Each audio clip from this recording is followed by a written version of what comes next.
شروع اللہ کے نام سے جو بڑا مہربان نہایت رحم کرنے والا ہے۔ سیدنا ابو بکر صدیق اور سیدنا عمر فاروق اعظم رضی اللہ عنہما کی سب سے بڑی خواہش یہ تھی کہ انہیں قرب مصطفیٰ صلی اللہ علیہ وآلہ وسلم میں دفن ہونا نصیب ہو،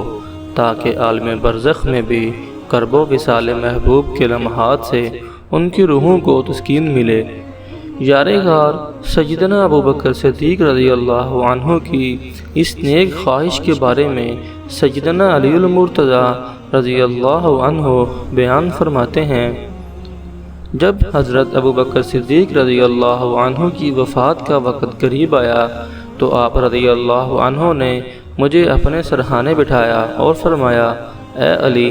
جب میں فوت ہو جاؤں تو مجھے اس ہاتھ سے غسل دینا جس سے تم نے رسول اللہ صلی اللہ علیہ وآلہ وسلم کو غسل دیا تھا، اور مجھے خوشبو لگانا اور مجھے حضور صلی اللہ علیہ وسلم کے روضہ اقدس کے پاس لے جانا۔ اگر تم دیکھو کہ دروازہ کھول دیا گیا ہے تو مجھے وہاں دفن کر دینا، ورنہ واپس لا کر عامۃ المسلمین کے قبرستان میں دفن کر دینا، تا وقت یہ کہ اللہ تعالیٰ اپنے بندوں کے درمیان فیصلہ فرما دے۔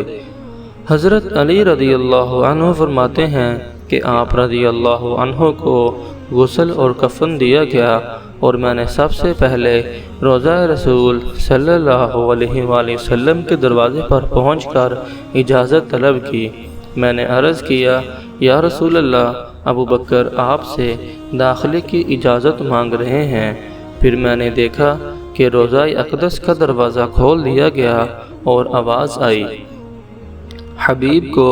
اس کے حبیب کے ہاں داخل کر دو، بے شک حبیب ملاقات حبیب کے لیے مشتاق ہے۔ اسی طرح امیر المؤمنین حضرت عمر بن خطاب رضی اللہ عنہ بھی اپنے آقا کریم حضور نبی اکرم صلی اللہ علیہ وآلہ وسلم کے پہلو میں دفن ہونے کے بہت ہی زیادہ خواہاں تھے۔ جب قاتلانہ حملے کے نتیجے میں آپ کی وفات کا وقت قریب آ گیا تو آپ نے اپنے بیٹے عبداللہ رضی اللہ عنہ کو سیدہ عائشہ رضی اللہ عنہ کے پاس اجازت لینے کے لیے بھیجا۔ اگرچہ سیدہ عائشہ صدیقہ رضی اللہ عنہ خود یہ خواہش رکھتی تھیں اور انہوں نے فرمایا ہوا تھا کہ وہ اس جگہ کو اپنی تدفین کے لیے پسند کرتی ہیں، مگر وہ فرمانے لگیں کہ اب میں حضرت عمر فاروق رضی اللہ عنہ کو اپنے اوپر ترجیح دیتی ہوں۔ عبداللہ رضی اللہ عنہ واپس آئے اور اپنے والد کو خوشخبری سنائی۔ اس پر حضرت عمر رضی اللہ عنہ نے فرمایا،